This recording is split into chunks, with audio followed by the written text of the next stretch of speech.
Hello again, and welcome to the latest in a series of online video lessons intended to provide you fundamental principles and important concepts to help you in your understanding and practice of public speaking. As you get ready to prepare public speeches, one of the easiest systems, yet most important systems, to keep straight what you need to do, when you need to do it, and why you need to do it in order to prepare and present your speech comes all the way from the classical Greek and Roman tradition. And that is described today as the Canons of Rhetoric. So what we're going to do in this lesson is explain what the canons are in a nutshell, and then explain them in terms of the 5 basic stages of speech preparation and presentation that every public speaker practices. What are these canons in the first place? Well, it's explained by a number of rhetorical scholars that the canons were developed as a series of stages for preparing and presenting speeches. The general ideas started being developed in the Greek rhetorical education tradition, but was really clearly detailed by the Roman rhetorician Cicero. Cicero was a statesman at one point. He was the consul of the Roman Republic. In other words, basically the Roman Republic version of a president or a prime minister. He was an excellent lawyer, an absolutely brilliant statesman, and he was indeed so brilliant in his defense of the Republic in the face of those who would want to turn it into an empire that he was eventually assassinated. But before he did all of that, he thought a lot about a number of different issues, philosophical and practical. He wrote rhetorical treatises his entire career, but back before he turned 20 years of age, he wrote a rhetorical education primer entitled De Inventione. And De Inventione was essentially talking about how it is that one prepares and presents public speeches. And this notion of the canons of rhetoric has survived ever since. So what are those canons?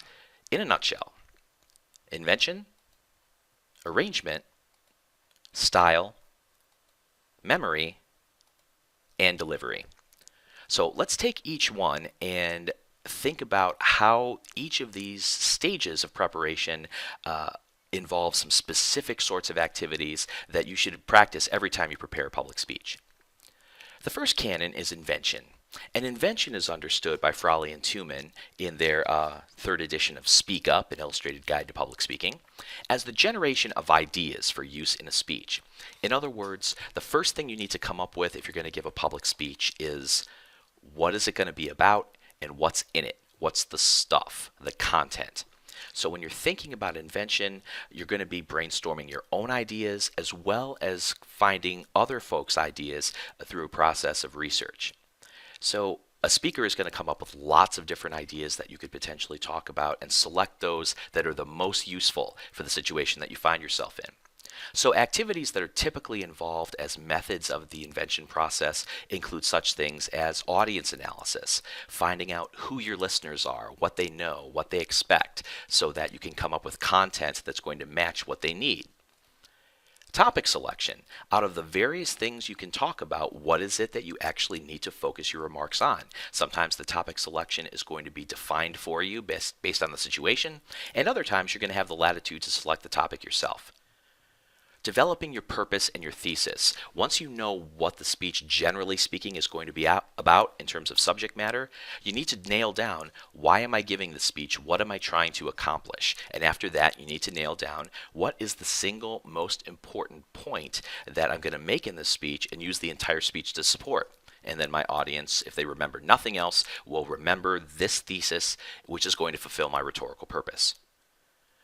The development of main points. Once you have a sense of what is the key thing that I want my audience to get out of this, you're going to need to start developing ideas that are going to support that larger thesis and are going to advance your rhetorical purpose.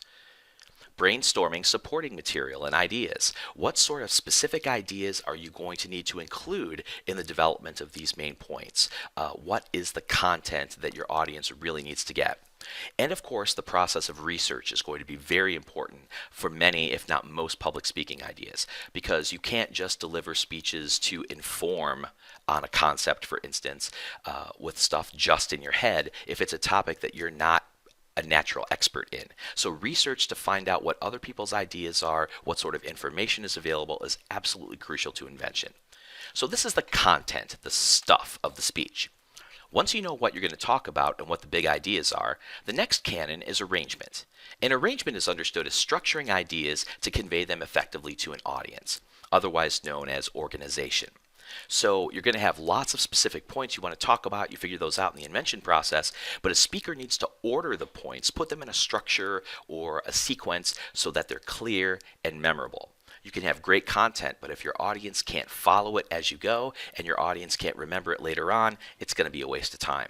So arrangement or organization is crucial.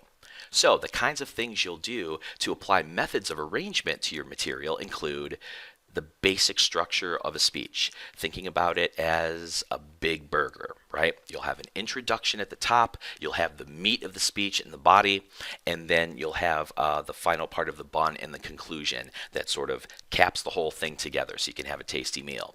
And in other lessons in this series, we'll talk about the specific sorts of things that should go into each of these basic structure elements.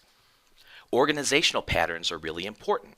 For the body of your speech, you'll need to figure out, well, I've got these main ideas I need to talk about. What sort of sequence is going to make the best sense in order for my audience to understand what I'm talking about and buy the thesis I'm selling and achieve my rhetorical purpose?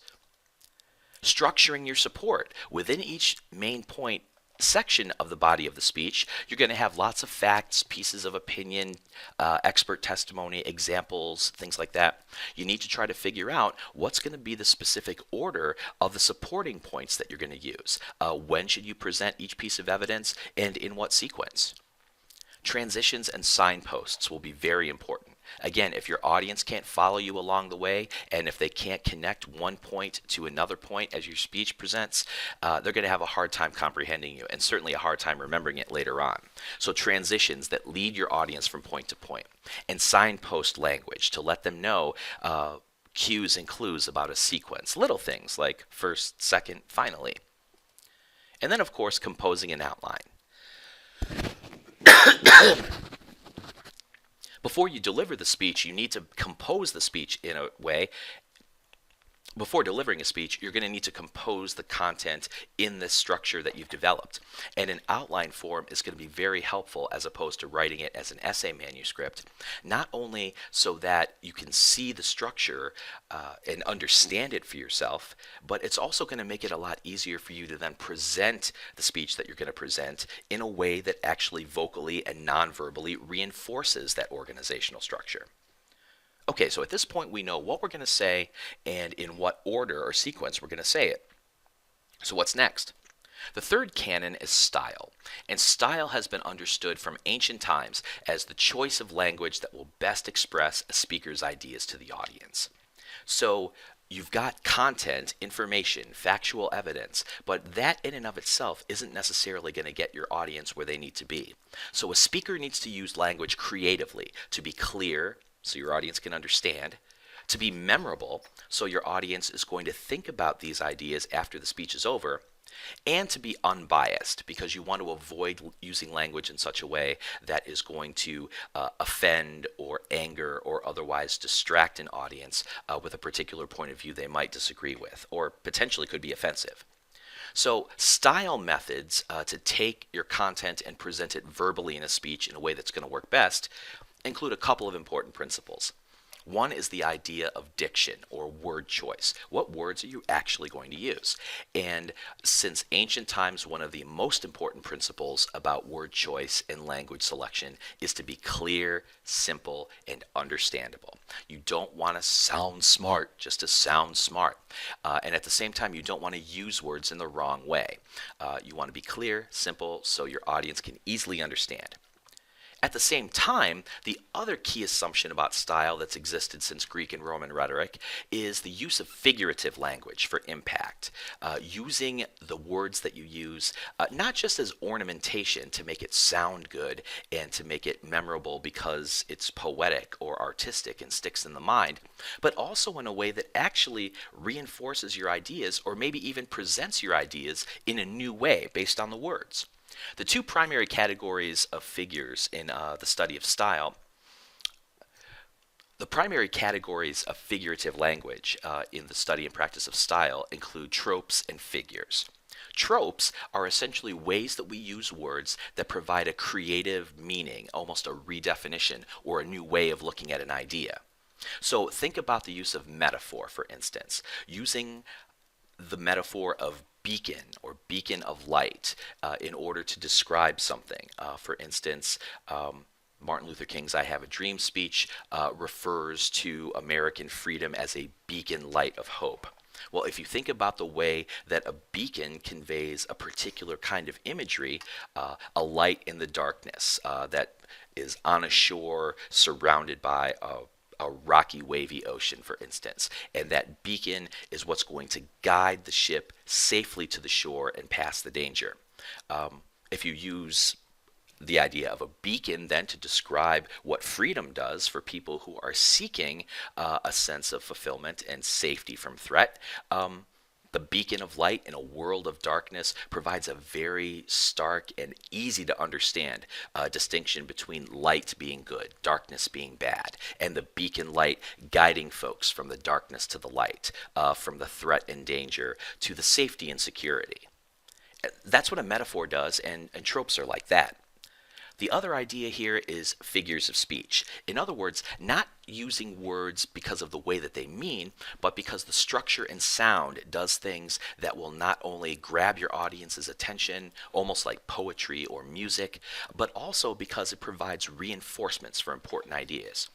Think about the memorable immortal words of Abraham Lincoln in the Gettysburg Address, and that end with a triplet of repetition: that government of the people, by the people, for the people, shall not perish from the earth.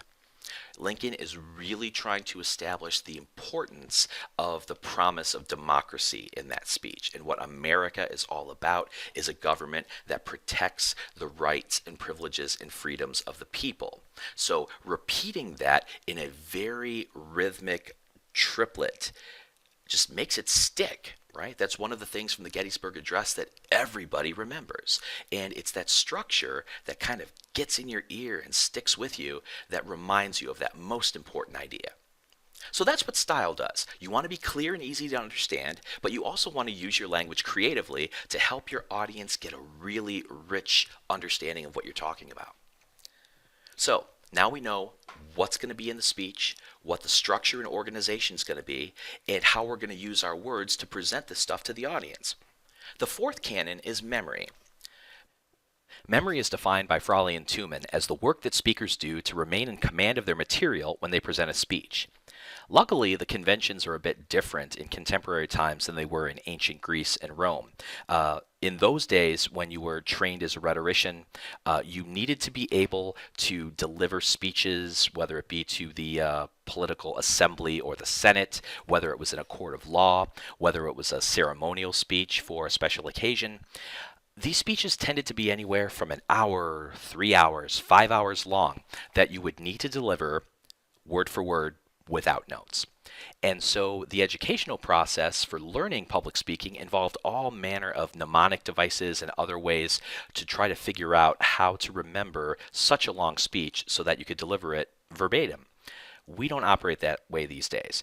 The canon of memory tends to be thought of today in terms of preparation.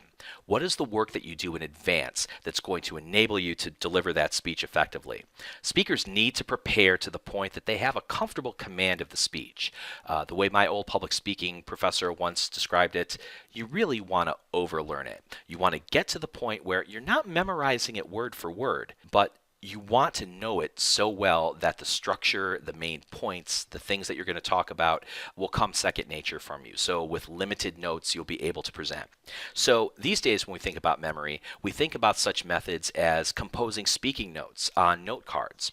What note cards can do is provide just limited notes, words and phrases to remind you of the things you need to talk about to sort of kick into your memory so that you can deliver more information and more content extemporaneously. Presentation aids, of course, can be really helpful, not just to reinforce points for your audience, but also to help you along in the process of presenting your speech. It's sort of like having big parts of your notes right out in front where everyone can see them. And then, of course, practicing and rehearsing the speech multiple times, including practicing in front of an audience. Okay, so that's the canon of memory. Our final canon is delivery. Delivery is defined as the speaker's use of his or her voice and body and other elements like presentation aids during the actual presentation of a speech. This is what most people think about when they imagine public speaking. What people generally think of is from an audience standpoint. What do they hear? What do they see? So a speaker's delivery needs to be prepared and presented so that it's appropriate to the situation. You're presenting in such a way that is going to meet audience expectations and is also going to be effective for your goals. You're going to be able to inform or persuade the audience depending on your rhetorical purpose. So delivery is thought of in terms of two broad categories of methods. And what both of them are going to bring us to is what's often referred to as extemporaneous speaking.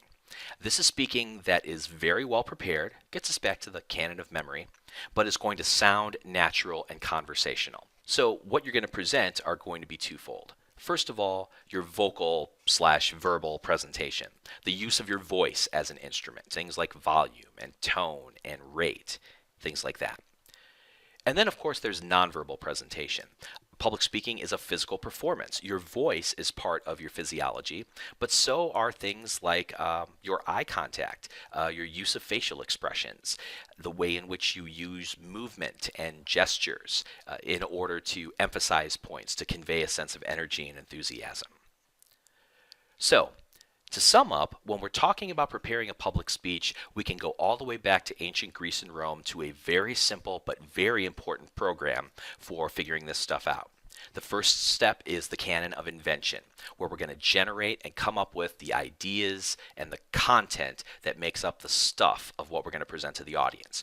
The second canon is arrangement, where we're going to organize our content in ways that make sense for our audience. The third canon is style, where we take our content and we figure out ways in which we can use language that presents these ideas both clearly and with some kind of memorable artistic sense.